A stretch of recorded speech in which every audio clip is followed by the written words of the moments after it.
I'm Mike Lux. I've been in progressive politics for 30 years. I've been working on campaigns from a grassroots level all the way to presidential politics, worked in the Clinton White House and in the Obama transition. The idea of the phrase progressive revolution is that is what America at its best has been. Our revolution in 1776 was a progressive revolution. We were the first country to say that we were founded on the idea that all men are created equal. We were the first country to endorse the idea of government of the people, by the people, for the people. And America at its best is a story of progressivism and of people owning their government and running their government. When you look at American history and you look at the things that really changed the country, they tend to be clustered in a few short periods of time. These clusters are what I came to call in the course of the book big change moments. Clearly the Revolutionary War era was the first big change moment. But after that, the 1860s, where the slaves were freed, the 13th, 14th, and 15th Amendments to the Constitution, which are the three most progressive and far-reaching constitutional amendments passed since the Bill of Rights. The Homestead Act, where millions of acres of free land were given to poor people. Land-grant university, where public colleges were set up. I mean, these all happened in a very short period of time, in a few years in the 1860s.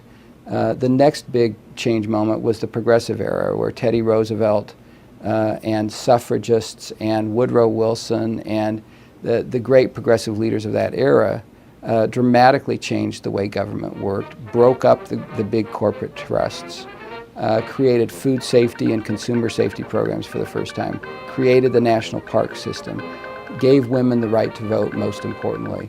That was an incredible era for change where one thing after another happened to make it a better country and a more progressive country. The next big change moment, of course, was the New Deal. You couldn't have had a more profound change in the economy than the New Deal in America, and much of what makes up the good part of America it was created in the New Deal: the Social Security system, the minimum wage, the ability for workers to organize and get better wages for themselves, the banking regulations that kept us out of depression until the Republicans rolled them back in recent years. All of those things happened in the New Deal years. And finally, the last big change moment we had was the 1960s, the civil rights movement, the women's rights movement, the environmental movement, Medicare, Medicaid.